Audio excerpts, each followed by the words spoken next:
नमस्कार गुरुजनों।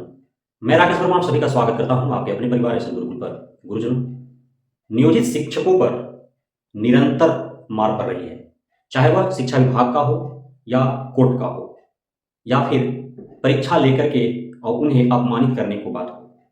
हर जगह पर सिर्फ और सिर्फ यदि किन्हीं को झेलना पड़ रहा है तो वे हैं नियोजित शिक्षक। और नियोजित शिक्षक भी अब यह सोचने लगे हैं कि जब यही करना था इतने वर्ष नौकरी करा करके, तो फिर नियोजन इकाइयों के द्वारा नियोजन करवाया ही क्यों था। लेकिन बहरहाल गलती सरकार की न है और न ही शिक्षा विभाग की है, गलती सिस्टम की है। सिस्टम में बैठे जो अधिकारी पदाधिकारी या जो नियोजन इकाई के जो भी जिम्मेदार व्यक्ति रहे उनका है। सरकार ने यह तो कतई नहीं कहा था कि नियोजन इकाइयों के द्वारा 2.5 लाख 3 लाख 5 लाख रुपया ले करके और फर्जी शिक्षकों की बहाली कर देनी है।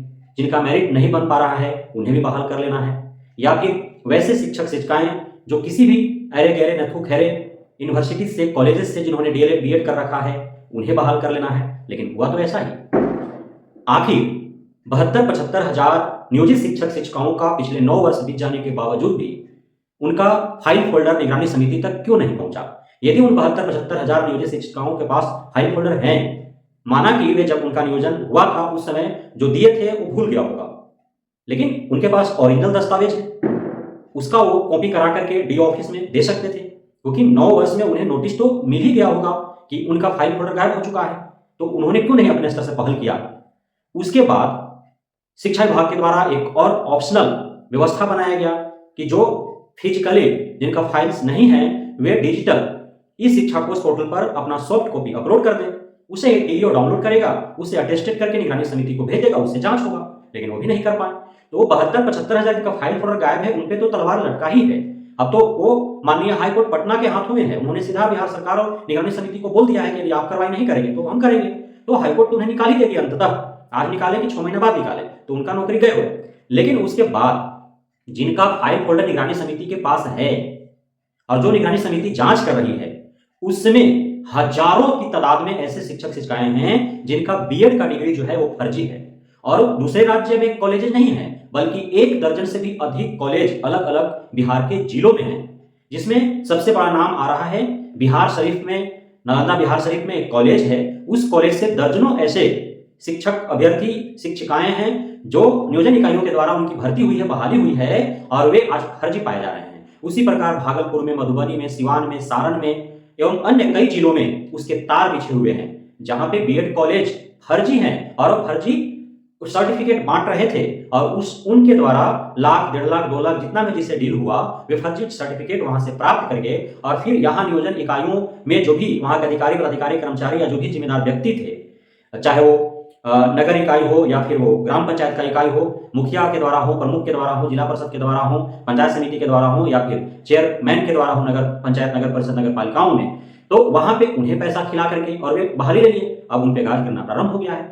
जो पैसा लेकर के सर्टिफिकेट दिए और जो पैसा लेकर के बहाली किए, वे सभी अब उन पे कोई गाज नहीं गिरेगा, वो सभी साइड हो गए। वो हो सकता है उनमें से कुछ कहां चले होंगे किसी को पता नहीं है। जो चेयरमैन उस समय होंगे आज नहीं है, जो अधिकारी पदाधिकारी उस समय होंगे आज रिटायर हो गए होंगे, या उनमें से बहुतों की मृत्यु भी हो गई होगी। लेकिन नियोजित शिक्षक शिक्षिकाएं जो पैसा देकर के सर्टिफिकेट जिन्होंने खरीदा, पैसा देकर के जिन्होंने नियोजन लिया, वे आज कार्यरत हैं और अब उन पे तलवार लटक रही है। लेकिन इसमें सबसे बड़ा जो खामियाजा भुगतने को दिख रहा है वह है कि सरकारी सिस्टम के द्वारा जो इनकी बहाली हुई इस प्रकार, और इतने वर्षों तक ये बिहार के राजस्व पर चंपत लगाते रहे, वे शिक्षक के रूप में कार्य करते रहे, नियमित रूप से वेतन उठाते रहे, तो निश्चित रूप से यह जो है बिहार सरकार का असफलता है कि उनके द्वारा जो सिस्टम तैयार किया गया और उस सिस्टम को भेद करके और एक आसानी से जो है शिक्षक के रूप में बहाल हो गए। हालांकि आज उसी से उबरने के लिए बीपीएससी जैसे आयोग को जिम्मेदारी दी गई परीक्षा आयोजित करने के लिए, लेकिन अब बीपीएससी आयोग में भी तो बैठा है इंसान है, तो वहां भी अब कुछ लोग ऐसे हैं जो धांधली सेटिंग करवा रहे हैं। अभी बीपीएससी टीआरई 3.0 का मामला शांत कहां हुआ है, बल्कि और तो धीरे धीरे रोज कुछ न कुछ ऐसे उसमें दहकती आग में घी ऐसे पड़ रहे हैं कि और ज्वाला भड़क रहा है, शांत होने का नाम ही नहीं ले रहा है। अब बीपीएससी टीआरई 3.0 में जो संलिप्त पाए गए हैं पेपर लीक माफिया, उनकी संलिप्तता टीआरई 1 टीआरई 2 तक भी होने की बात कही जा रही है। साथ ही बिहार कांस्टेबल पुलिस, एसएससी, केंद्र का बहुत सारे ऐसे भर्तियां हैं, उसमें अन्य विभिन्न राज्यों में जो भर्तियां निकाली गई हैं उसमें अर्थात दर्जनों भर ऐसे पिछले कई वर्षों में भर्तियां हुई हैं, छोटे से बड़े सीटें तक कोई लोगों ने नहीं छोड़ा।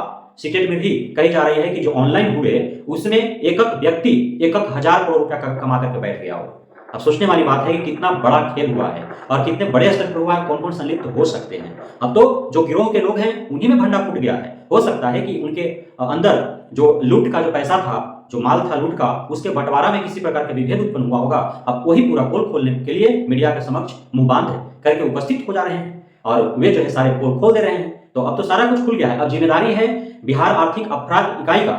आर्थिक अपराध इकाई जो है, जो जांच चल रही है, जो एसआईटी गठित किया गया है, जिम्मेदारी इसकी है कि उसके द्वारा खुलासे की गई बातों पर कितना अमल करता है। बीपीएससी आयोग में बैठे जो धूर्त अधिकारी है उनके गिरबान तक कब तक पहुंचता है। साथ ही जो गिरोह पकड़ाया है उसके एक एक सदस्य को कब तक वो पकड़ करके पूछताछ करती है। उसमें संलिप्त जितने भी सांसद, विधायक, मंत्री या व्हाइट कॉलर जो अधिकारी हैं उनके गिरबान तक कब पहुंचता है, यह देखने वाली बात होगी। लेकिन खुलकर के मामले अब सामने आ चुके हैं। जो पेपर लीक माफिया गिरोह है उसी गिरोह का सदस्य ने पूरे खुलासे कर दिए, सारा काला चिट्ठा खोल चुका है। और हैरत में वह भी है कि आखिर पिछले कई वर्षों से जहां पेपर जा रहे थे और बार बार लीक हो रहे थे, आखिर फिर भी उसी को क्यों टेंडर दिया गया प्रश्न पत्र जो है छापने के लिए। तो यह हैरत करने वाली बात है। इसमें संलिप्तता है अधिकारी, पदाधिकारियों, नेता, मंत्री का। हो सकता है जांच में ये सारे खुलासे हो जाएंगे। तो फिलहाल जो नियोजित शिक्षक हैं उनमें से जो 75,000 है जिनका फाइल पर गायब है, निश्चित रूप से उनकी नौकरी जाएगी। सरकार नहीं निकालेगा, विभाग नहीं निकालेगा। हाईकोर्ट के आदेश पर स्वतः बाय नेम उनका लिस्ट जारी होगा निगरानी समिति के द्वारा और उन्हें निकलना पड़ेगा। उसके बाद बहुत है जिनका निगरानी समिति के पास उनके दस्तावेज हैं। इस शिक्षा कोष पोर्टल पर भी उनके दस्तावेज अपलोडेड हैं। लेकिन जो डॉक्यूमेंट्स अपलोड हैं, जिस डॉक्यूमेंट्स के आधार पर उन्होंने नियुक्ति पाई है, उसमें जो प्रशिक्षण का उनका डॉक्यूमेंट्स है वो पूरी तरह से गलत है। जो फर्जी कॉलेजेस है वहां से प्राप्त किया हुआ है। इसमें अब हजारों की तादाद में शिक्षक शिक्षिकाएं जो हैं उनकी नौकरी जाने वाली है। चंद ही दिनों में आपको देखने को मिलेगा। प्रत्येक जिला के प्रत्येक प्रखंड से दर्जनों शिक्षकों को निकाला जाएगा और साथ ही कार्रवाई भी होगी। सिर्फ शिक्षक शिक्षिकाओं पर ही नहीं, बल्कि जो फर्जी कॉलेजेस चल रहे हैं उस कॉलेज के संचालकों एवं उसमें जो भी जिम्मेदार व्यक्ति हैं उन सभी पर कार्रवाई होनी चाहिए, तभी इसमें रोक लग पाएगी। बहुत बहुत धन्यवाद आप सभी गुरुजनों का हमारे साथ जुड़ने के लिए, बढ़ने के लिए, प्यार देने के लिए, हम पे भरोसा बनाए रखने के लिए। जय हिंद।